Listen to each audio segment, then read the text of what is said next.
kind of been thinking a little bit earlier over the last couple of days. And there's this interesting thing people always talk about with the whole Kyle Rittenhouse situation. It's like he was across state lines, blah, blah, blah. It's like, well, was a half an hour away from home. He had a bit, his job as a lifeguard is in Kenosha. And really something that's been in my mind is the freedom that we have here to be able to cross state lines to go and work in a town that is just a state across. Like, he had the freedom to go to a town and work somewhere else, even if it was outside of the state.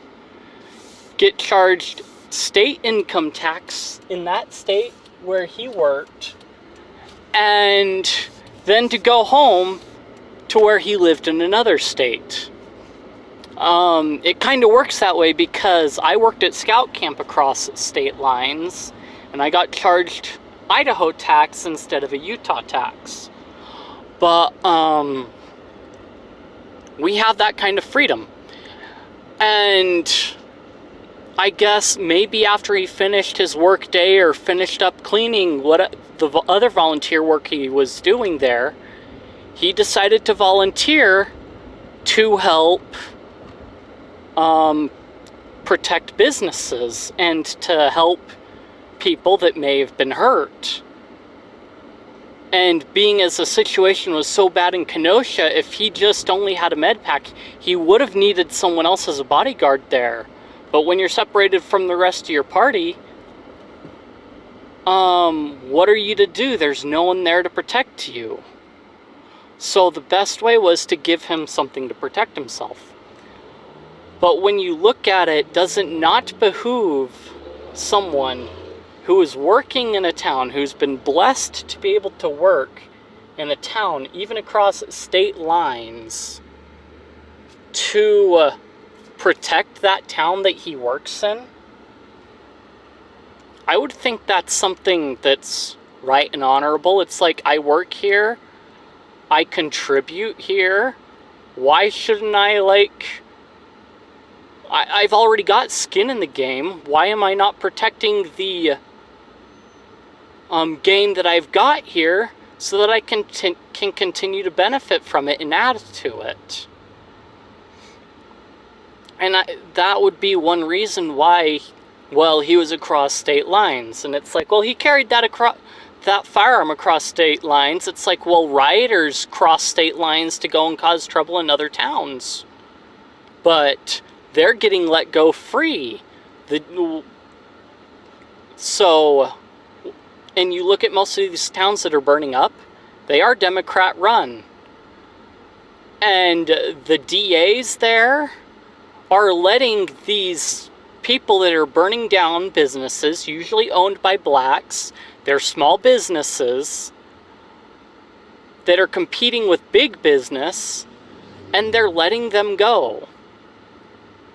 We live in a place where we have the freedom somewhat to be able to compete against these big businesses. And I mean, depending on your state, it's harder to do that because your local politicians or state politicians are in bed with the big business. But the only people that it hurts is the small business competition of these big businesses when you've got these riots going on and people burning stuff down. Think about it. If all of the small mom and pop grocery stores and general stores are burned down and no longer in business, who are the ones that benefit from it? Walmart has the corporate money to repair and rebuild their buildings and restock, whereas mom and pop businesses, you've just killed their whole livelihood. So rather than supporting a small business that competes with these larger businesses, which most of these people that say they're against, they're doing things that basically leave the big businesses in business without the competition in the smaller areas. And it's really kind of sad. We've got the freedom to be able to build a business, make it great, and get it big, and then someone comes in and tears it down. I mean, we really don't need help running businesses into the ground. My grandfather was able to take 2 or 3 family businesses and run them into the ground. We've got that kind of freedom here where we can go in, if someone sells us or gives us their family business to take over, then we've got the freedom to run that into the ground or make it even better. But when people come in like that, they basically remove that, or they kind of step on that rather than help in any way.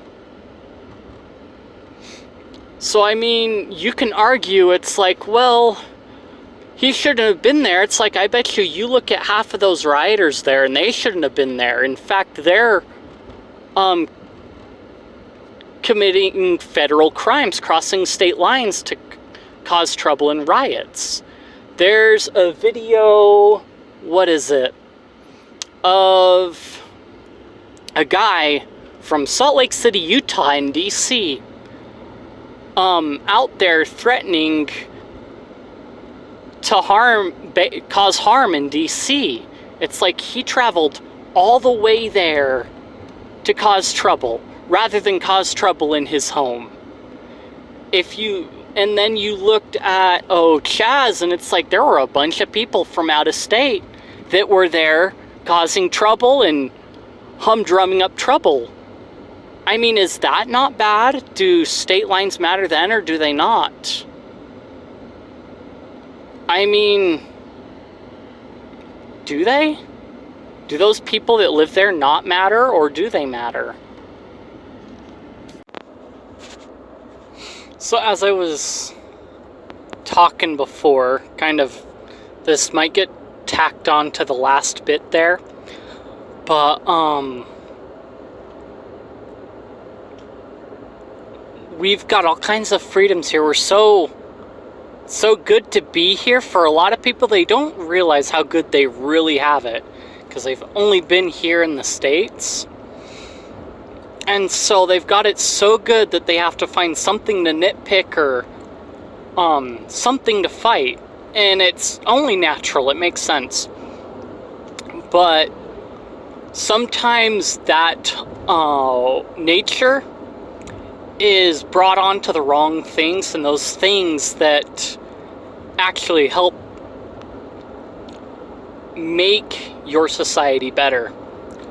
I mean, people complain about racism and everything, but most people aren't really racist, and these people that are probably complaining about it have that racist bone and they feel guilty. I say that most people aren't racist. We're all racist on some level. It's just not all of us express it, or we express it in non-discriminatory ways. Stereotypes are there for a reason. Hello? Congratulations. Your telephone number. Okay, stereotypes are there for a reason. And that's because usually there's been something in some experience that has basically tipped that off to where it's been seen often enough that it kind of sticks as a thing. You see a black person, you think personal watermelon or purple Kool-Aid.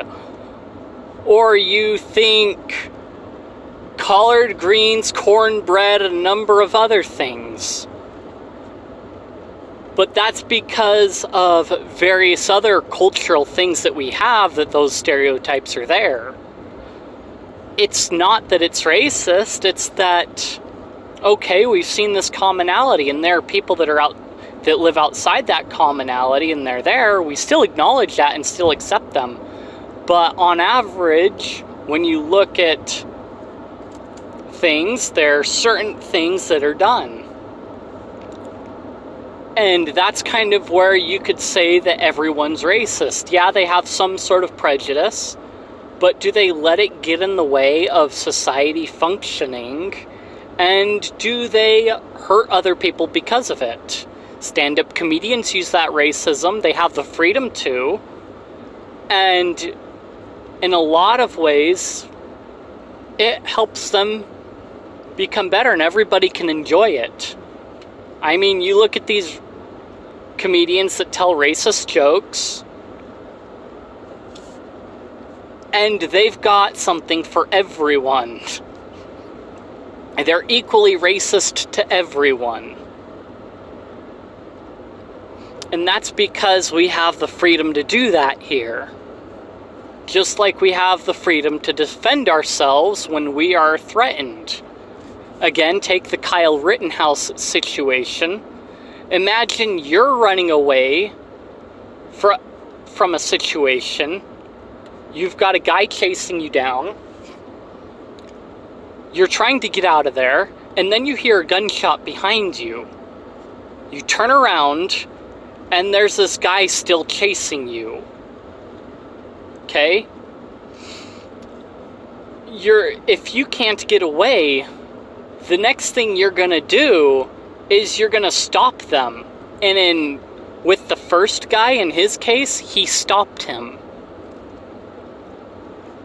In the second case, where he tripped and fell for whatever reason, you can see people catch up to him.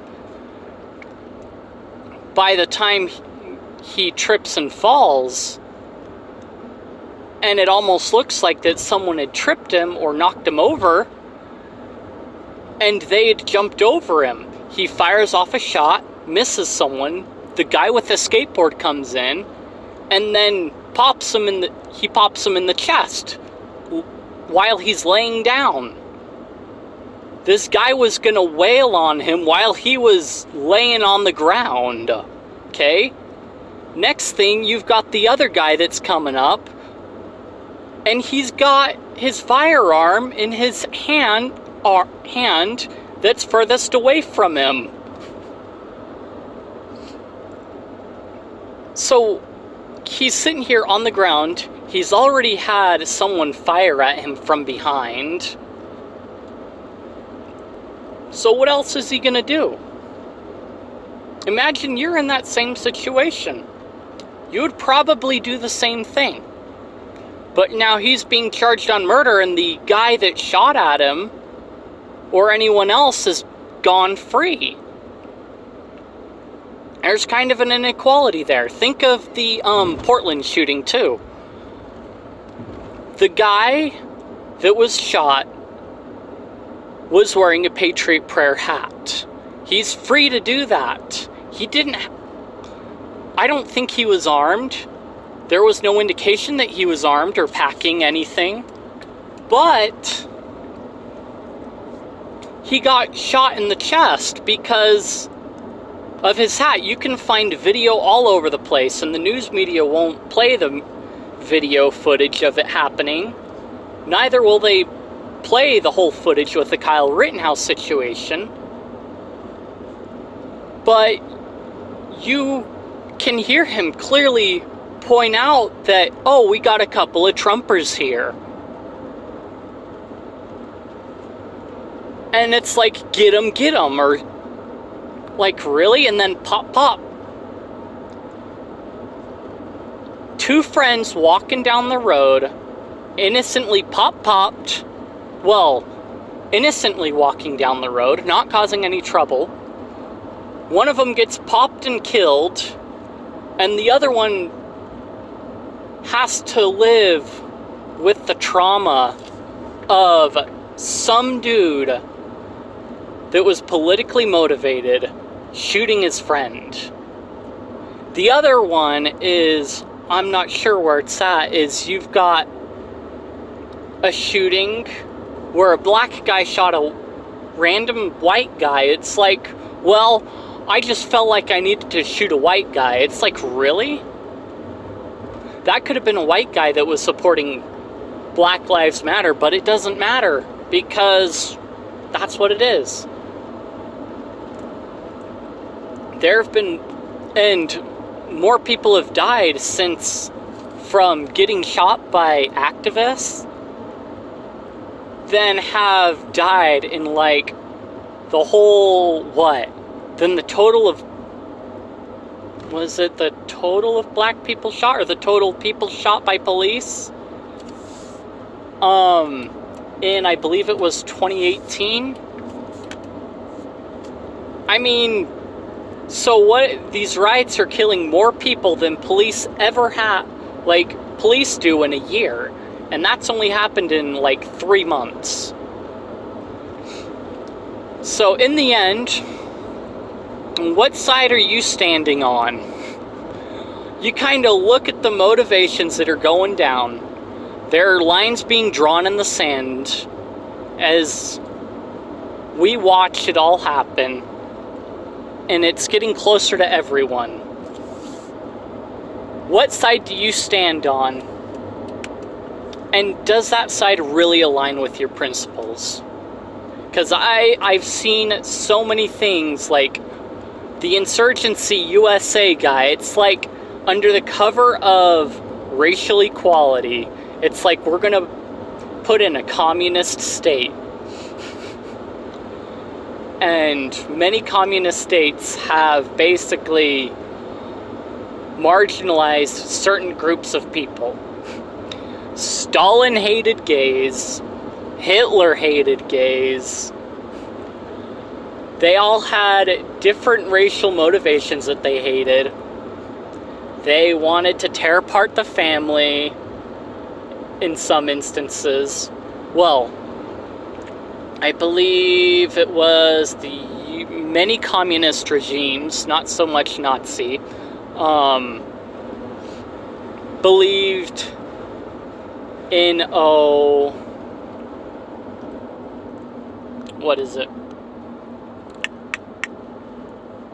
abolishing the family. I want to say Hitler's Nazi regime supported the family, but that's a whole other thing. But there's so many things that they're tearing at. It's like they're using racial inequality and police brutality as a cover for an insurgency. And then on top of that, there are more people dying at protests that are supposedly about police brutality than police have brutalized and killed. More people harmed than probably police ever harm, because they're trying to do their job just. They're trying to arrest a man. Let's go to the Kenosha situation. Trying to arrest a man that quite likely was violating,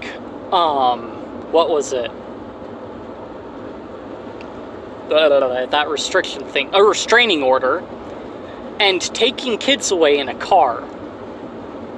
Okay? And he had that restraining order due to abuse. And then you look at the 3 people that Kyle Rittenhouse shot, and it's like, okay, we got one for multiple counts of battery. The skateboard dude, multiple counts of battery. That dude was committing battery again. The dude that got half his bicep spaghettied. Oh, what was it? I think he had something. Anyway. And then the first one with Kyle Rittenhouse was a child sex offender. I mean, when you're chasing down someone that's trying to get away, and it didn't have to be deadly, I mean, he never shot anyone up front, but, you know, you chase him down because you don't like his political standing. And then you get someone in the crowd behind him that's shooting at him.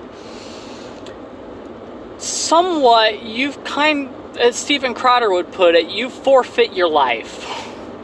Your right to live. Not so much that you deserve to be killed, but you kind of threw your right to live off the table because you started threatening someone else and someone else's livelihood.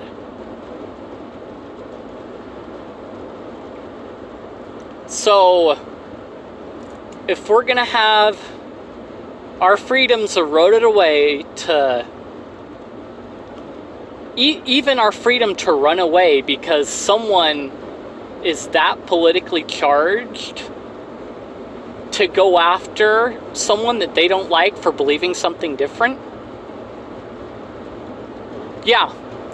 Anyway, like I was saying before, analyze where you stand at the end of the day. Where do you stand? Does the side that you've been supporting really support your values and your principles?